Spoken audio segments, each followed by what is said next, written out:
নমস্কাৰ প্ৰিয় দৰ্শক, পুনৰ এবাৰ আপোনালোক সকলোকে আন্তৰিক স্বাগতম জনাইছো আমাৰ এই চেনেলটোৰ নতুন এটা ভিডিঅ'লৈ।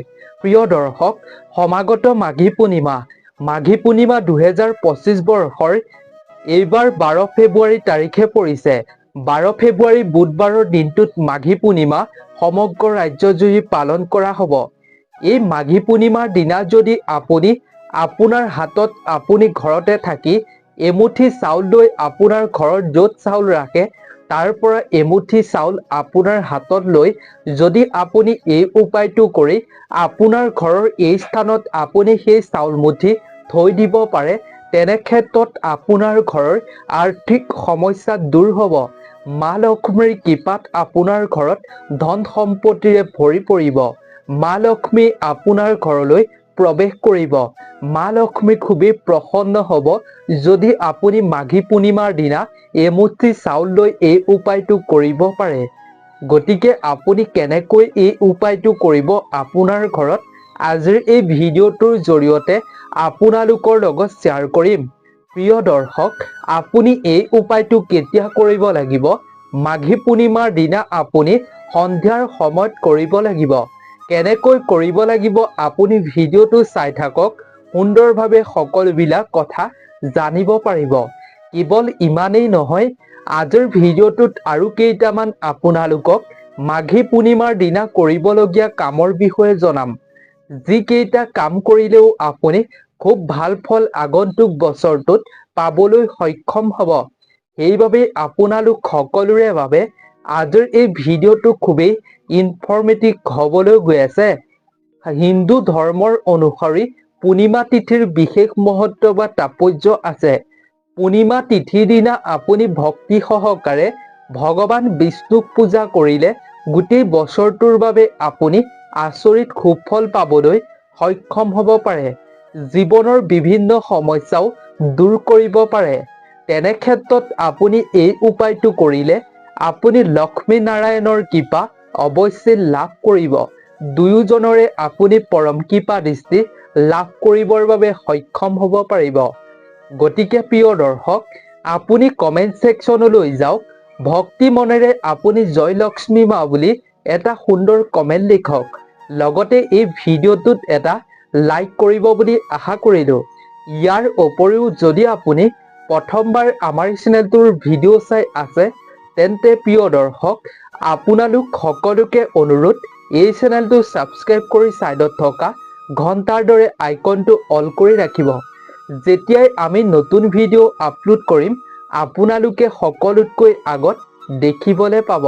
সেইবাবে এই চেনেলটো ছাবস্ক্ৰাইব কৰি ছাইডত থকা ঘণ্টাৰ দৰে আইকনটো অৰ্থাৎ নটিফিকেশ্যন বেলটো অন কৰি ৰাখিব।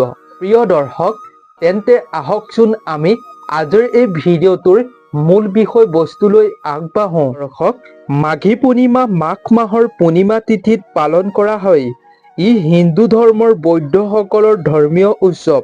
এই দিনটোত চন্দ্ৰ আৰু শনি তিনিওটা গ্ৰহৰ নিজ নিজ ৰাশিত তেওঁলোকে নক্ষত্ৰ মণ্ডলত উপস্থিত থাকে। এই তিথিত দেৱতাসকলে মৰ্ত্যলোকত সাক্ষাৎ কৰিবলৈ আহে। সেয়েহে এই তিথিত তীৰ্থ বা গংগা নদীত স্নান দান কৰাৰ পৰম্পৰা আছে। এই দিনটোত যদি আপুনি স্নান দান কৰে তেতিয়া প্ৰভু সন্তুষ্ট হ'ব। সেয়েহে এই মৰ্ত্যলোকলৈ যেতিয়া দেৱতাসকল আগমন ঘটে তেতিয়াই এই মাঘী পূৰ্ণিমা উৎসৱ পালন কৰা হয়। আৰু এই পূৰ্ণিমাৰ দিনটোত মৰ্ত্যলোকলৈ দেৱতাসকল অহাৰ সময়তে আপুনি যদি গংগাৰ নৈত স্নান দান কৰিব পাৰে, দুখীয়া মানুহক দান কৰিব পাৰে, তেতিয়া আপুনি প্ৰভুৰ কৃপা দৃষ্টি লাভ কৰিব। এই সময় প্ৰতিবাৰৰ বছৰৰ মূৰে মূৰে কুম্ভ মেলা অনুষ্ঠিত কৰা হয়। মাঘী পূৰ্ণিমাৰ দিনা আপুনি সূৰ্য উদয় আগে আগে সদায় সাৰ পাই উঠিব লাগে আৰু যিমান পাৰে আপুনি পুণ্য ফল পাবলৈ, সুফল পাবলৈ এই দিনটোত পবিত্ৰ নৈত স্নান কৰিব লাগে।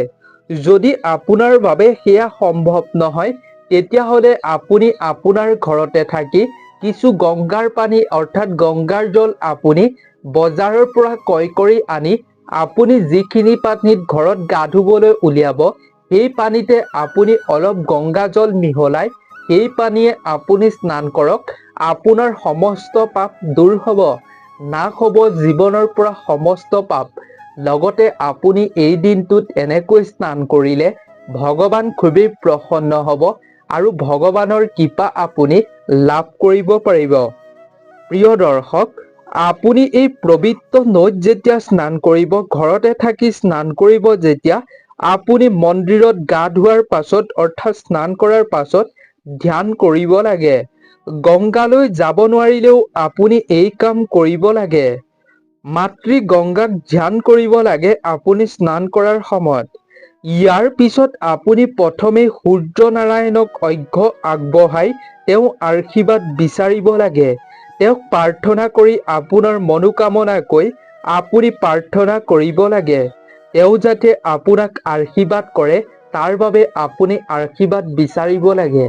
যেনেকৈ আপুনি মন্দিৰলৈ গৈ পূজাস্থলীলৈ গৈ ভগৱানক আপোনাৰ মনোকামনা কথা কৈ তেওঁ আশীৰ্বাদ বিচাৰে, ঠিক সেইদৰে আপুনি মাঘী পূৰ্ণিমাৰ দিনাও আপুনি ৰাতিপুৱা সূৰ্য উদয় হোৱাৰ পাছত আপুনি সূৰ্য দেৱতাক জল অৰ্পণ কৰি অৰ্ঘ্য আগবঢ়াই আপুনি তেওঁ আশীৰ্বাদ বিচাৰিব লাগে, যাতে আপোনাৰ মনোকামনা শীঘ্ৰেই পূৰণ হয়। আপুনি বিচৰাখিনি যাতে সোনকালে আপুনি পাবলৈ সক্ষম হয়। এইখিনি কৰাৰ পিছত আপুনি পূজাস্থলী, আপুনি য'ত পূজা কৰিব সেই পূজাস্থলী চৌহদ আপুনি হালধীয়া কাপোৰ মেলি গংগা জলেৰে আপুনি ভগৱান বিষ্ণুৰ মূৰ্তি বা প্ৰতিমূৰ্তিত পবিত্ৰ কৰক। গংগা পানী ছটিয়াওক সকলোতে। ভগৱান শ্ৰী বিষ্ণুৰ সৈতে দেৱী লক্ষ্মীক একেলগে ৰাখিব, ইয়াৰ প্ৰতি লক্ষ্য ৰাখিব। তাৰ পিছত আপুনি ফুল, চন্দন, চিকুণ, নীলা চন্দন, কেশৰ, ফল, মিঠাই, কাপোৰ, ধূপ আদিৰে আপুনি লক্ষ্মীনাৰায়ণক পূজা কৰি ভগৱান শ্ৰী সত্যনাৰায়ণৰ ব্ৰত আবৃত্তি কৰক। পূজাৰ শেষত আপুনি ভগৱান বিষ্ণুক আৰতি কৰি যিমান পাৰে সিমান আপুনি মানুহক মাঘী পূৰ্ণিমাৰ আপুনি যি পূজাত অৰ্পণ কৰিছিলে প্ৰসাদ, সেই প্ৰসাদ আপুনি বিতৰণ কৰক। হিন্দু ধৰ্মৰ মতে মাঘী পূৰ্ণিমাৰ দিনা তীৰ্থ পানীত স্নান কৰিলে মানৱ জীৱনৰ লগত জড়িত সকলো অশুভতা দূৰ হয়। তেওঁ জীৱনত সকলো ধৰণৰ সুখ আৰু শুভকামনা লাভ কৰিবৰ বাবে সক্ষম হয়। হিন্দু ধৰ্মৰ মতে মাঘী পূৰ্ণিমা তিথিৰ দিনা কৰা পূজাই ব্যক্তি এজনক চিৰন্তন ফল দিয়ে। মাঘী পূৰ্ণিমাৰ দিনা আশীৰ্বাদ কেৱল শ্ৰীহৰি বিষ্ণুৱে নহয়, দেৱী লক্ষ্মী আৰু চন্দ্ৰ দেৱতাৰো আশীৰ্বাদ আপুনি লাভ কৰিব পাৰিব।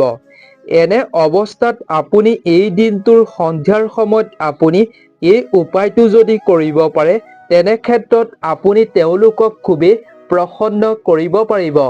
তেন্তে প্ৰিয় দৰ্শক, আহকচোন আমি দুটামান উপায়ৰ বিষয়ে জানি লওঁ, যিকেইটা উপায় আমি এই দিনটোত কৰাটো খুবেই জৰুৰী। তাৰ আগতে যদি আপুনি ইমানলৈকে ভিডিঅ'টোত এটা লাইক কৰা নাই, তেন্তে প্ৰিয় দৰ্শক আপোনালোক সকলোকে অনুৰোধ, ভিডিঅ'টোত এটা লাইক কৰি আমাক মনোবল বৃদ্ধি কৰিব। ইয়াৰ উপৰিও যদি আপুনি লক্ষ্মীনাৰায়ণৰ নাম কমেণ্টত স্মৰণ কৰা নাই, তেন্তে আপুনি অৱশ্যেই স্মৰণ কৰিব। মাঘী পূৰ্ণিমা তিথি যিহেতু পবিত্ৰ তিথি, এই দিনটোত যাতে আপোনাৰ সমস্ত সমস্যা দূৰ হয় তাৰ বাবে আপুনি ভগৱানৰ নাম অৱশ্যেই স্মৰণ কৰিব। কমেণ্টত স্মৰণ কৰি আপুনি এই উপায়কেইটা খুব ধ্যান কৰিব। ধ্যান কৰিব যাতে আপুনি উপায়কেইটা পাহৰি নাযায়। যদি আপুনি পাহৰি যায়, আপুনি ভিডিঅ'টো পুনৰ এবাৰ চাই এখন কাগজত আপুনি লিখি ৰাখক। উপায়কেইটা যাতে কৰিবৰ বাবে আপোনাৰ সহজ হয় আৰু আপুনি সুফল যাতে পাব পাৰে তাৰ বাবে মনত দৃঢ় বিশ্বাস থাকিব লাগিব। দৃঢ় বিশ্বাসেৰে এই উপায় কৰক। আপুনি আপোনাৰ মনোকামনা বা যি সমস্যা আছে দূৰ কৰিবলৈ নিশ্চয় সক্ষম হ'ব। ভগৱানে আপোনাক সকলো বিপদৰ পৰা ৰক্ষা কৰিব। তেন্তে আহকচোন উপায়কেইটাৰ মাজলৈ আগবাঢ়ো। প্ৰিয় দৰ্শক, এই পবিত্ৰ মাঘী পূৰ্ণিমাৰ তিথিৰ দিনটোত প্ৰথমৰ কৰিবলগীয়া উপায়টো হৈছে সন্ধিয়াৰ সময়ত আপুনি বিশেষ বলি দি চন্দ্ৰ দেৱতাক পূজা কৰি গৰুৰ গাখীৰৰ পৰা তৈয়াৰ কৰা আপুনি ভোগ আগবঢ়াব লাগে। লগতে মাঘী পূৰ্ণিমাৰ দিনা দেৱতাৰ ৰূপ সলনি হয় বুলি বিশ্বাস কৰা হয়। সেইবাবেই মানুহে গংগা স্নান কৰে আৰু এই দিনটো স্নান কৰা সকলৰ সকলো মনোকামনা পূৰণ হয়। প্ৰিয় দৰ্শক, এই বিশেষ দিনটোত আপুনি অৱশ্যেই ভগৱানক পূজাটো কৰিবই আৰু আপুনি এই দিনটোত এই উপায়টো কৰিবৰ বাবে একেবাৰে নাপাহৰিব। ঘৰতে আপুনি পূজাৰ আয়োজন কৰি সন্ধিয়া আপুনি আপোনাৰ ঘৰত থকা তুলসী গছজোপাৰ তলত এগছি আপুনি শুদ্ধ প্ৰদীপ জ্বলাই আৰতি কৰিব। প্ৰদীপ গছি আপুনি তুলসীৰ তলত অৰ্পণ কৰাৰ সময়ত আপোনাৰ ইষ্ট দেৱতাক স্মৰণ কৰি আপুনি সকলো বাধাৰ কথা কওক আৰু আৰ্থিক সমস্যা যদি আপোনাৰ হৈ আছে সেই সমস্যাৰ কথাও ক'ব। আপোনাৰ পৰিয়াললৈ ঘূৰি আহিব আৰ্থিক সুখ আৰু সমৃদ্ধি। জীৱনত আপুনি কেতিয়াও সমস্যাৰ সন্মুখীন হ'বলগীয়া নহ'ব। প্ৰিয় দৰ্শক, এইবাৰ আহিছোঁ আমি 2 নম্বৰৰ চমৎকাৰী উপায়টোৰ বিষয়ে, যিটো উপায় আপুনি এমুঠি চাউলেৰে কৰিব লাগিব। খুব ধ্যান দি শুনিব এই উপায়টো। এই উপায়টো অৱশ্যেই আপুনি মাঘী পূৰ্ণিমাৰ দিনা কৰিবলৈ নাপাহৰিব। এই উপায়টো কৰিলে ধান চাউলৰ ঘৰত কেতিয়াও অভাৱ নহ'ব। তেন্তে আহকচোন উপায়টোনো কি জানি লওঁ।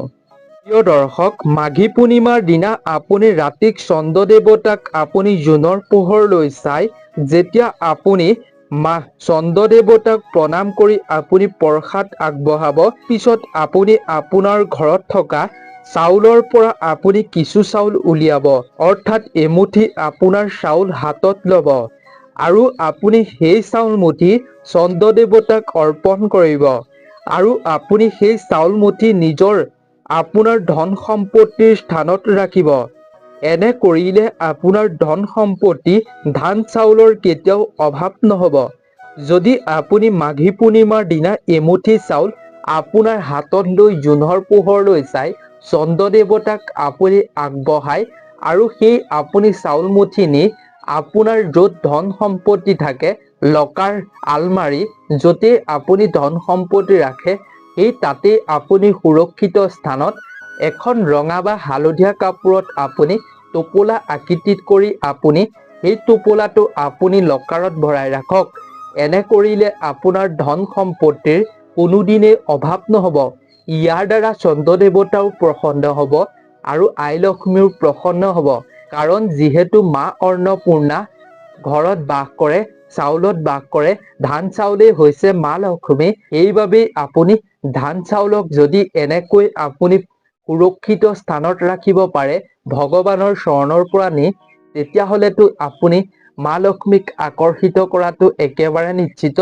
মা লক্ষ্মীটো আপোনাৰ ওপৰত আকৰ্ষিত অৱশ্যেই হ'ব।